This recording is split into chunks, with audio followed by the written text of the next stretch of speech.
કોંગ્રેસમાંથી પણ મારી પાસે 2-3 નામ છે. જ્યાં સુધી હું સમજુ છું ત્યાં સુધી એક તો જિગ્નેશ મેવાણી આવે છે, વડગામના ધારાસભ્ય.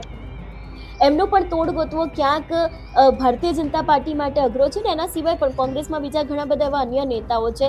તો સ્થાનિક સ્વરાજની ચૂંટણીમાં આ નેતાઓને લઈને તમારું વિશ્લેષણ શું છે એ પણ સમજવું છે કે શું ભારતીય જનતા પાર્ટીના આ બધા નેતાઓ ભારે પડશે તો પછી ચૂંટણીના પરિણામોમાં અને સમીકરણોમાં એની કેટલી અસર જોવા મળશે? બેન, તમારો પ્રશ્ન બહુ સારો છે. તમને અભિનંદન આપું છું એક આ ઉંમરના પત્રકાર તરીકે કે તમે આવો સરસ પ્રશ્ન પૂછ્યો છે. હું આનો જવાબ થોડો વધારે 30 સેકન્ડ વધુ લઈશ. કોંગ્રેસ સૌરાષ્ટ્રમાં કે ગુજરાતમાં સાવ નેસ્ત નાબૂદ નથી. કોંગ્રેસ પાસે થોડાક એવા ધારાસભ્યો કે પ્રજાના ચૂંટાયેલા પ્રતિનિધિઓ બચ્યા છે જે ફક્ત લોકોએ આપેલા મતોને વફાદાર છે. તમે ચૈતરભાઈની વાત કરી, તમે ક્યાંક જામનગરની વાત કરી. એની અંદર હું જુનાગઢના એકાદ બે પાયાના કોંગ્રેસના કાર્યકરોની વાત કરું છું કે તમે વેરાવળમાં વિમલ ચુડાસમાની વાત કરો. આ કેટલાક લોકો એવા છે કે જે લોકો કોંગ્રેસના મતોથી ચૂંટાયા પછી, કોંગ્રેસ માટેના મતોથી ચૂંટાયા પછી એ ક્યાંય લાલચમાં નથી આવ્યા. સ્થાનિક સ્વરાજની ચૂંટણી તો આવી રહી છે. ભારતીય જનતા પાર્ટી, કોંગ્રેસ અને આમ આદમી પાર્ટી અત્યારે હાલ પૂરતી મહેનત પણ કરી રહી છે. ભાજપ કોંગ્રેસમાં આમ આદમી પાર્ટી અત્યારે હાલ કેટલી તૈયાર છે? સૌરાષ્ટ્રની રાજનીતિ શું કહી રહી છે? કારણ કે જે દેખાડો ડિજિટલમાં કરવામાં આવી રહ્યો છે, ખરેખર એટલો દેખાડો પાર્ટીના ગ્રાઉન્ડ રિપોર્ટ પર છે કે કેમ? આ દરેક વિષયને લઈને આજે ચર્ચા કરવી છે અને મારી સાથે વરિષ્ઠ પત્રકાર ધીરુભાઈ પુરોહિત જોડાયા છે. ધીરુભાઈ, આપણે અત્યાર સુધી ચૂંટણીને લઈને ઘણી બધી ડિબેટ કરી છે, ઘણી બધી આવી રીતે રેકોર્ડિંગ કરતા આવ્યા છે. સ્થાનિક સ્વરાજની ચૂંટણી અનાઉન્સ થઈ ગઈ છે. અત્યારે હાલ આમ આદમી પાર્ટીની શું પરિસ્થિતિ છે, વિપક્ષને સમજવું છે, સૌરાષ્ટ્રની રાજનીતિને સમજવી છે. સૌથી પહેલો મારો સવાલ એ જ છે કે ગોપાલ ઇટાલિયાની ઇફેક્ટ આ વખતે કામ કરશે કે કેમ? જી ધીરુભાઈ. ગોપાલ ઇટાલિયા ઇફેક્ટ આ વખતે કામ કરશે, પણ થોડી કરશે. ઓકે. તમે હમણાં જે વાત કરી, સોશિયલ મીડિયાના આધારે ચૂંટણી લડવાની વાત સફળ થતી નથી. તમારે પાયાના કાર્યકરો ઉભા કરવા પડે, પાયાના કાર્યકરોને સાથે રાખવા પડે અને પાયાના કાર્યકરોને લઈ અને લોકોની વચ્ચે જવું પડે. ફક્ત ને ફક્ત શાસનમાંથી એટલે કે ભાજપમાંથી ક્યાંક રોષે ભરાયેલા અથવા તો ભાજપની ખામીઓને ફક્ત સોશિયલ મીડિયા ઉપર વ્યક્ત કરી અને રોષ લોકોમાં છે, એ રોષને કારણે, ફક્ત રોષને કારણે અથવા તો રોષને તમે મતમાં પલટાવવા માટે લાંબો સમય સુધી પ્રયત્ન ન કરો ત્યાં સુધી ચૂંટણી જીતી શકાતી નથી. અત્યારે આમ આદમી પાર્ટી પાસે કાર્યકરોની ફોજ નથી. બૂથ લેવલના કાર્યકરો સુધી, પેજ લેવલના કાર્યકરો સુધી જે કામગીરી આમ આદમી પાર્ટીએ કરવાની છે હજી બાકી છે. અત્યારે આમ આદમી પાર્ટી ફક્ત સોશિયલ મીડિયાના જોરે અથવા તો ક્યાંક થોડીક રાજકીય વ્યૂહરચના, એમ કે દુશ્મનનો દુશ્મન આપણો મિત્ર, આ દ્રષ્ટિકોણથી ચૂંટણી લડવા નીકળી છે. એટલે એને સફળતા મળશે, પણ કેટલી સફળતા મળશે? થોડી. કઈ રીતે? કે જ્યાં પણ કોઈ નેતાઓ ભાજપથી નારાજ છે, એમના રોષને કારણે અથવા તો એના ટેકાને જોઈને ચૂંટણી જીતનારા જે એના ઉમેદવારો છે એટલા પૂરતા એ વિજેતા થશે અથવા તો મતો મળશે. બાકી ગ્રાઉન્ડ લેવલની કામગીરીને કારણે જે રીતે ભાજપ ચૂંટણી લડે છે એ પદ્ધતિથી ચૂંટણી જીતવા માટે હજી આમ આદમી પાર્ટીને અને કોંગ્રેસને ખૂબ કામ કરવાનું બાકી છે. જી બિલકુલ. ધીરુભાઈ, તમે જે રીતે વાત કરી એ રીતે કે આમ આદમી પાર્ટીને ગ્રાઉન્ડ લેવલ ઉપર જેટલા લોકો જોઈએ એટલા હજી સુધી તેમની પાસે છે નહીં. કોંગ્રેસની શું પરિસ્થિતિ છે? કારણ કે કોંગ્રેસમાં તો અત્યારે એવા સવાલો ઉભા થઈ રહ્યા છે કે રેસના ઘોડા અને જે લગ્નના ઘોડાની બધી વાતો થતી હતી, પણ કોંગ્રેસ પાસે અત્યારે એટલા માણસો જ નથી. બનાસકાંઠાની અંદર તો બાહેંધરી લેવામાં આવે છે કે જો તમે એક વખત ઉમેદવારી પત્રક ભરી દીધું ને તો તમારે બાહેંધરી આપવી પડશે કે તમે કોંગ્રેસ સાથે જ રહેશો ને ત્યાંથી જ ચૂંટણી લડશો. કોંગ્રેસ વિશે પણ તમારી પાસેથી સમજવું છે. કોંગ્રેસની છબી થોડીક ક્યાંક હમ. લોકો એને મત આપે ને વિજેતા થઈ જાય પછી એ પાર્ટી છોડી દેવાના વારંવાર બનાવ બન્યા છે.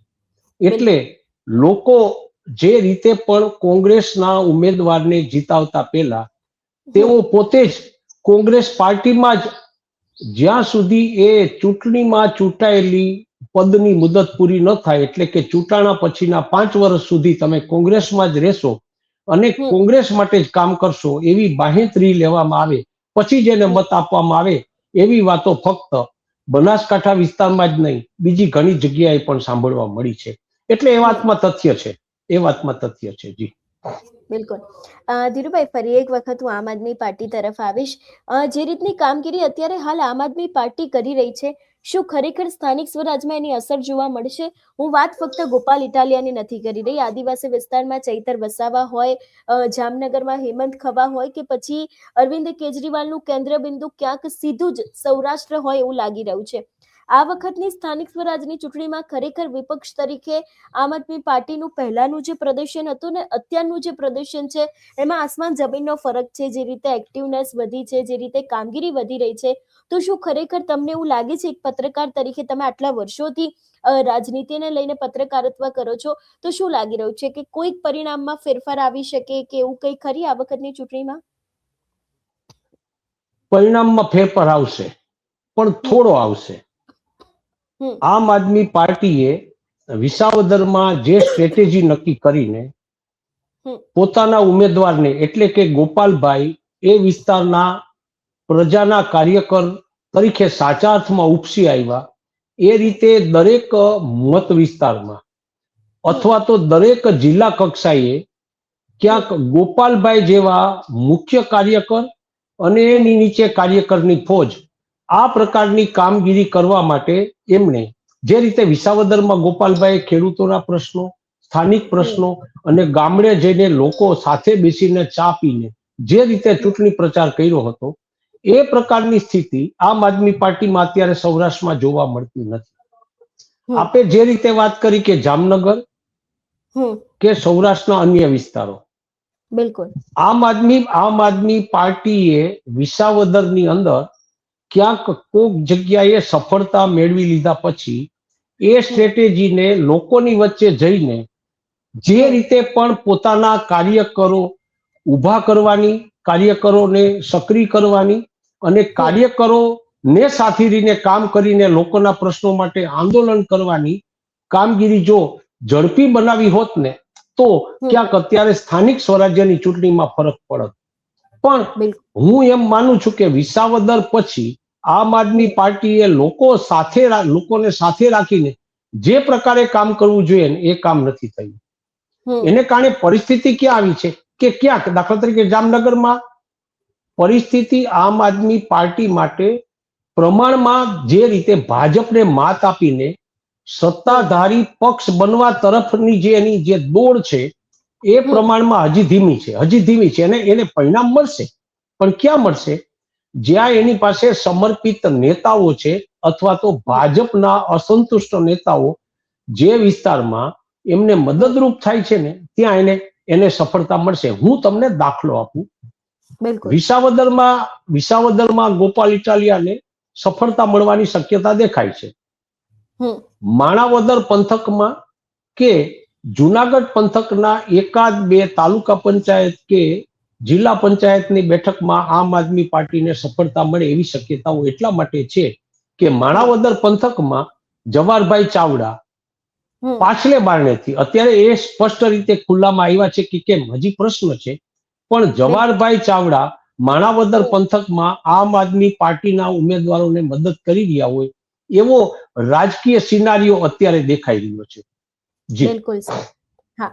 જી ધીરુભાઈ, તમે જે રીતે માણાવદરની રાજનીતિને સમજાવી કે પાછલા બાયણેથી ક્યાંક સપોર્ટ થઈ રહ્યા છે અને એ વાત અત્યારે રાજકારણમાં ખૂબ જ કહી શકાય કે એક અગત્યની વાત માનવામાં આવી રહ્યા છે, કારણ કે ભાજપના ખૂબ જ દિગ્ગજ નેતા અને મજબૂત હાથ કહેવાય છે અને એમની જ્યારે મદદ ક્યાંક આમ આદમી પાર્ટીને મળતી હોય તો ચોક્કસથી ફાયદો તો લાવશે. વધુ એક વસ્તુ તમારી પાસેથી એ સમજવી છે કે જે રીતે અત્યારે હાલ મહાનગરપાલિકા, તાલુકા પંચાયત, જિલ્લા પંચાયત આ બધાની ચૂંટણી તો આવી રહી છે, પણ અત્યારે હાલ એક શબ્દ ખૂબ જ ચર્ચામાં આવ્યો છે કે જો 2027 ફાઇનલ મેચ હશે ને તો અત્યારે આ સેમીફાઇનલ કહી શકાય દરેક પાર્ટીઓ માટે. તમને શું લાગી રહ્યું છે વિધાનસભાની પહેલાની આ ચૂંટણી છે એ વિધાનસભામાં ક્યાંક એના પરિણામ બદલાઈ શકે, એના સમીકરણો ક્યાંક બદલાઈ શકે એવી કોઈ શક્યતા ખરી આ ચૂંટણીમાં? કારણ કે જો સેમીફાઇનલ હોય તો કદાચ ફાઇનલનું પરિણામ શું આવી શકે છે એની 50% ખબર કદાચ આપણને પડતી હોય છે. તમારું શું માનવું છે? એક દ્રષ્ટિએ બેન આપ બહુ સાચા છો. 2027ની ચૂંટણીને હવે બહુ વાર નથી. બિલકુલ. 2027ની ગુજરાત ધારાસભાની ચૂંટણી માટે વ્યૂહરચનાઓ ક્યાંક અત્યારથી જ ગોઠવાશે. એ કેમ ગોઠવાશે અને સેમીફાઇનલ કેમ છે એ હું કહું. અત્યારે જિલ્લા પંચાયત, તાલુકા પંચાયતો અને ઘણી જગ્યાએ કોર્પોરેશનોમાં ભાજપના જૂથો પોતાના ઉમેદવારો ઉભા રાખીને પોતાની જૂથના ઉમેદવારને ચૂંટાવવા માટે એડી ચોટીનું જોર લગાવી રહ્યા છે. જેને ટિકિટ મળશે એ જૂથ પોતાના ઉમેદવારને ચૂંટાવશે અને જે જૂથને ટિકિટ નથી મળી એના સામેના જૂથના ઉમેદવારને પોતે નિષ્ક્રિય રહીને અથવા તો બીજી પાર્ટીના ઉમેદવારોને મદદ કરીને હરાવવાની કોશિશ કરશે. બિલકુલ. સૌરાષ્ટ્રમાં જૂથવાદ ચરમસીમાએ છે. એટલે હું કદાચ એવું માનું છું કે તમે સાચા છો કે આ સ્થાનિક સ્વરાજ્યની ચૂંટણી આગામી ગુજરાત ધારાસભાની સેમીફાઇનલ લડાઈ રહી છે, વાત પાકી છે. હવે હું તો એમ કહું છું કે અત્યારે સૌરાષ્ટ્રના અથવા તો ગુજરાતના ભાજપના ઘણા બધા નેતાઓ નો લિટમસ ટેસ્ટ થઈ રહ્યો છે અને ખાસ કરીને જે નેતાઓ ક્યાંક કોક જગ્યાએ ભાજપના મુખ્ય નેતાઓ છે એ નેતાઓ પોતાની લોકપ્રિયતાને એરણ પર મૂકીને પણ અત્યારે પોતાના એટલે ઉમેદવારોને વધુમાં વધુ ઉમેદવારોને ચૂંટી અને પોતાના વિસ્તારમાં ખૂબ લોકપ્રિય છે અને પ્રજાના મતો ઉપર પોતાનો અધિકાર અથવા તો પોતાનો કાબુ છે એ સાબિત કરવા ખૂબ પ્રયાસ કરશે. એની સાથે સાથે જે નેતાઓ ક્યાંક ને ક્યાંક પાર્ટીથી નારાજ હોય અથવા તો અંદરખાને નિષ્ક્રિય થઈ ગયા હોય એ એવી વ્યૂહરચના ગોઠવી રહ્યા છે કે મુખ્ય નેતા જે નેતાથી પોતે નારાજ છે અથવા તો જે નેતાથી પોતાને સાઈડમાં ધકેલી દેવામાં આવ્યા છે અને ક્યાંક કોક જગ્યા ઉપર એ બીજી જૂથના નેતા છે એ નેતાઓ અત્યારે સક્રિય બનીને ક્યાંક એ ઉભેલા ઉમેદવારની તરફેણ ન થાય લોકો તરફથી અથવા તો બીજા પક્ષના ઉમેદવારોને નો દેખાવ નોંધપાત્ર રીતે થાય એવા પ્રયાસો જોરદાર થઈ રહ્યા છે અને આ પ્રયાસોને આધારે ક્યાંક સ્થાનિક કક્ષાએ નેતાગીરીમાં ફેરફાર આવવાની ભાજપમાં સંપૂર્ણ શક્યતાઓ દેખાય છે. જી ધીરુભાઈ, તમે કીધું કે અત્યારે જૂથવાદ ભારતીય જનતા પાર્ટીમાં ચરમસીમાએ છે. ઘણા બધા એવા સમાચારો સામે આવી રહ્યા છે. રાજકોટ નહીં, ન માત્ર રાજકોટ નહીં, બીજા પણ એવા સૌરાષ્ટ્રના ઘણા બધા ઝોન છે. તો શું અંદરો અંદરના ડખા ભાજપ કરતા પણ, માફ કરજો, આમ આદમી પાર્ટી અને કોંગ્રેસને ફાયદો કરાવી શકે ખરી? કારણ કે જૂથવાદના જે નેતાઓના બે ભાગ થઈ ગયા છે એ બંને ભાગમાંથી ક્યાંક વિપક્ષનો ચાન્સ ખરી આ સમગ્ર જે જૂથવાદ છે એમાં? થશે. ભાજપના અસંતુષ્ટો નિષ્ક્રિય થઈ ગયા છે અથવા તો અંદરખાને બીજા પાર્ટીના ઉમેદવારોને મદદ કરી રહ્યા છે. એનો ફાયદો મહદઅંશે આમ આદમી પાર્ટીને અથવા તો કોંગ્રેસને થવાની શક્યતા દેખાય છે. પણ હું ચોક્કસ માનું છું કે સ્થાનિક સ્વરાજ્યની આ ચૂંટણીમાં ભાજપ નોંધપાત્ર રીતે દેખાવ કરશે.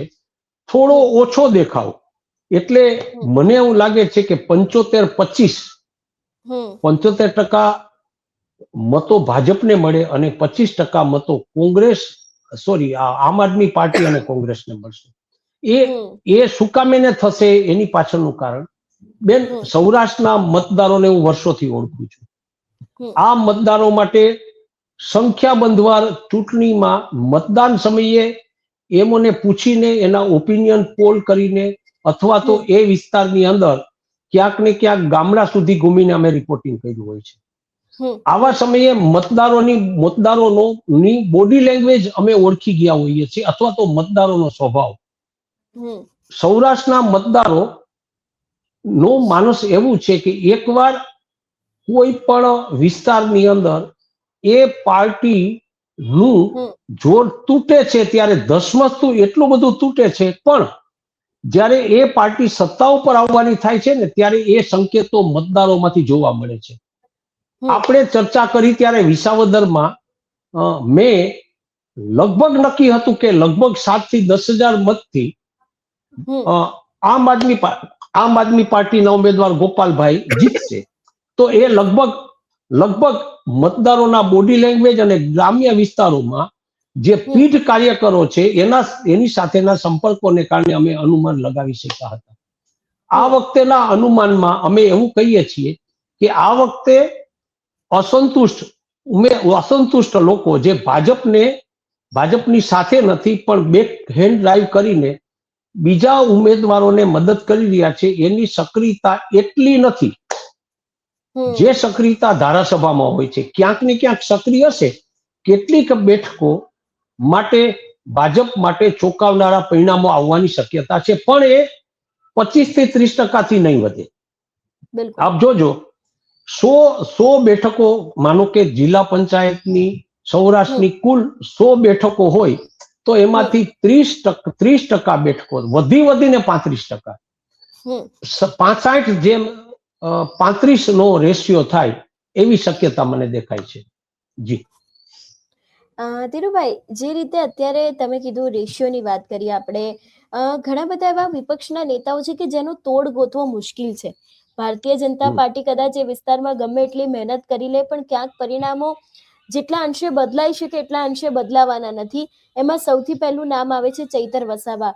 આદિવાસી વિસ્તારમાં ચૈતર વસાવાનો જે વ્યાપ છે એનો તોડ ગોતવો ક્યાંક ભારતીય જનતા પાર્ટી માટે અત્યારની પરિસ્થિતિ પ્રમાણે અઘરો છે એવું દેખાઈ રહ્યું છે અને લાગી પણ રહ્યું છે. અને બીજું નામ છે ગોપાલ ઇટાલિયા. ગોપાલ ઇટાલિયાને પણ ક્યાંક અત્યારે ભારતીય જનતા પાર્ટીને થોડાક પાછા પાડવા માટે ખૂબ અઘરું કામ છે, કારણ કે વિસાવદરમાં જમાવડો કરીને બેઠા છે, સુરતમાં જમાવડો કરીને બેઠા છે, રાજકોટમાં પણ ધીરે ધીરે એમને પગપેસારો કર્યો છે. કોંગ્રેસમાંથી પણ મારી પાસે 2-3 નામ છે, જ્યાં સુધી હું સમજુ છું ત્યાં સુધી. એક તો જિગ્નેશ મેવાણી આવે છે, વડગામના ધારાસભ્ય. એમનો પણ તોડ ગોતવો ક્યાંક ભારતીય જનતા પાર્ટી માટે અઘરો છે ને એના સિવાય પણ કોંગ્રેસમાં બીજા ઘણા બધા એવા અન્ય નેતાઓ છે.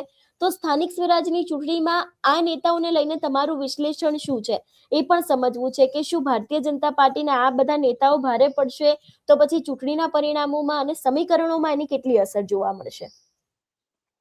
બેન, તમારો પ્રશ્ન બહુ સારો છે. તમને અભિનંદન આપું છું એક આ ઉંમરના પત્રકાર તરીકે કે તમે આવો સરસ પ્રશ્ન પૂછ્યો છે. હું આનો જવાબ થોડો વધારે 30 સેકન્ડ વધુ લઈશ. કોંગ્રેસ સૌરાષ્ટ્રમાં કે ગુજરાતમાં સાવ નેસ્ત નાબૂદ નથી થઈ. કોંગ્રેસ પાસે થોડાક એવા ધારાસભ્યો કે પ્રજાના ચૂંટાયેલા પ્રતિનિધિઓ બચ્યા છે જે ફક્ત લોકોએ આપેલા મતોને વફાદાર છે.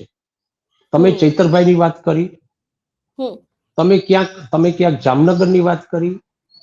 એની અંદર હું જુનાગઢના 1-2 પાયાના કોંગ્રેસના કાર્યકરોની વાત કરું છું, કે તમે વેરાવળમાં વિમલ ચુડાસમાની વાત કરો. આ કેટલાક લોકો એવા છે કે જે લોકો કોંગ્રેસના મતોથી ચૂંટાયા પછી, કોંગ્રેસ માટેના મતોથી ચૂંટાયા પછી એ ક્યાંય લાલચમાં નથી આવ્યા, અને એને કારણે આજે એ વિસ્તારમાં એ લોકપ્રિય છે. આવા લોકપ્રિય ધારાસભ્યો અથવા તો જિલ્લા પંચાયતના, તાલુકા પંચાયતના કે કોર્પોરેશનના કેટલાક સભ્યો, કોર્પોરેટરો એવા છે કે જેની ઉપર લોકો અત્યારે પણ આંખ મીચીને વિશ્વાસ કરી શકે છે. બિલકુલ. હા, સ્થિતિ એ આવી છે કે ભાજપમાં હવે શરૂ ક્યાં થયું છે? ભાજપમાં અત્યારે જે લોકોની નારાજ થવાની શરૂઆત પાયામાંથી શરૂ થઈ ગઈ છે. મારે વારંવાર જુનાગઢનો દાખલો દેવો પડે, પણ હું જુનાગઢ માટે રિપોર્ટિંગ કરું છું એટલે એ દાખલો અત્યારે તમારા પ્રશ્નમાં બરાબર બેસે છે કે જુનાગઢમાં પ્રજાના વિકાસના કામોમાં, રોડ અને રસ્તાના કામો એના કોન્ટ્રાક્ટરો કે એના અધિકારીઓ ગમે ત્યારે તોડી અને બેફામ રીતે એ રસ્તાઓની સ્થિતિ કરી નાખી હોવા છતાંય કોઈ જગ્યા ઉપર સ્થાનિક કોર્પોરેટરોએ ક્યારેય વિરોધ નથી કર્યો. હવે સ્થિતિ એવી આવી છે કે જુનાગઢના પત્રકારો હવે ખુલ્લેઆમ છાપાઓમાં મોટા મોટા હેડિંગ આપીને અને ટીવી ચેનલોની અંદર આ રોડ રસ્તા અને ગટરોની કામગીરી વિશે લોકોના રોષને વ્યક્ત કરે છે. આવી સ્થિતિમાં કેટલાક સ્થાનિક કોર્પોરેટરો એવા છે કે જે લોકોએ જનરલ બોર્ડમાં પણ કોંગ્રેસના કોર્પોરેટરો તરીકે, વિરોધ પક્ષના કોર્પોરેટરો તરીકે વિરોધ કરીને ક્યાંક લોકોના આ પ્રશ્નોને વાચા આપવાની જે કોશિશ કરી છે ને એને કારણે એ લોકો માટે કાયમી લોકપ્રિય થયા છે. આવા ફક્ત કોંગ્રેસના કોર્પોરેટરો જ નથી, ક્યાંક બીજા વિસ્તારના ધારાસભ્યો, દાખલા તરીકે વેરાવળની અંદર વિમલ ચુડાસમા છે, તો એ કપરી પરિસ્થિતિમાં એ માણસ ધારાસભ્ય તરીકે લોકોની વચ્ચે રહીને ક્યાંક કામ કરે છે. એને કારણે એ એક પ્રસ્થાપિત લોકપ્રતિનિધિ તરીકે એમ જુનાગઢમાં પણ કોંગ્રેસના કેટલાક જૂના કાર્યકરો છે. એ જ રીતે રાજકોટમાં પણ ક્યાંક કેટલાક કાર્યકરો એવા છે કે જેને તમે ગમે એટલો લોભ લાલચ આપો અથવા તો એની પર કોઈ પ્રકારનું દબાણ કરો, છતાંય એ કાર્યકરો પોતાની પાર્ટીને વફાદાર રહ્યા છે. આવા વફાદાર કાર્યકરો માટે હવે સમય આવી રહ્યો છે. હવે પછીના 5 વર્ષ કોઈ પણ પાર્ટીને વફાદાર હોય એવા કાર્યકરોનો સમય આવશે. કારણ કે જે રીતે ભારતીય જનતા પાર્ટીમાં ઉમેદવારોનો રાફડો ફાટ્યો છે અને જે ઉમેદવારો ક્યાંય લોકોની વચ્ચે ચાલ્યા નથી અથવા તો લોકો જેની તરફ વારંવાર શંકાની દ્રષ્ટિથી જુએ છે અથવા તો ક્યાંક પોતાના પરિવારમાં પણ કોઈ પ્રકારનું એની માન કે જળવાતું નથી એવા લોકો પણ ઉમેદવાર કરવા માટે લાઈનમાં ઉભા રહી અને ટિકિટ માંગવા નીકળ્યા છે. ફક્ત જૂથબંધીને કારણે અથવા તો નેતાઓ, જે નેતાઓની પણ છાપ ક્યાંક ખરડાયેલી છે એવા નેતાઓના અભિપ્રાયને કારણે આવા ઉમેદવારોને ટિકિટ મળી જાય છે અને એ ટિકિટ મળ્યા પછી આવા નેતાઓ લોકોની વચ્ચે કામ કરવા જતા નથી, પણ ક્યાંક ભ્રષ્ટાચારમાં અધિકારીઓ સાથે મિલીભગત કરી લે છે. આવા નેતાઓ અને આવા કોર્પોરેટરો, જિલ્લા પંચાયતના આવા સભ્યો, આવા ગ્રામ પંચાયતના સભ્યો કે તાલુકા પંચાયતના સભ્યોને કારણે હવે ભારતીય જનતા પાર્ટીની છબી ગ્રાઉન્ડ લેવલ ઉપર ખૂબ બગડી રહી છે.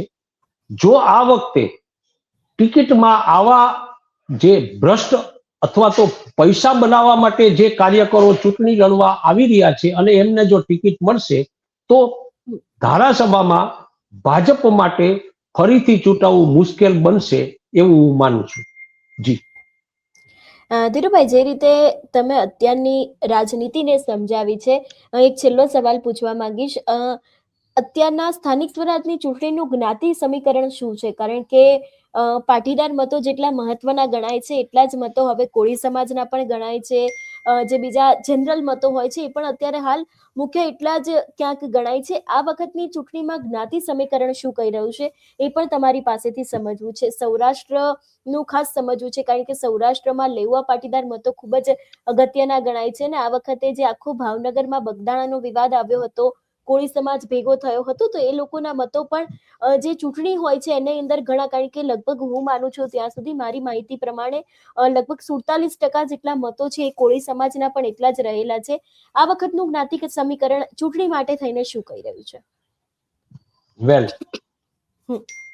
સૌરાષ્ટ્રમાં સૌથી વધુ મતો કોળી સમાજના છે. બિલકુલ. એના પછી પાટીદાર સમાજ એટલે કે લેવા પટેલ, કડવા પટેલ સમાજ અને આહિર સમાજ.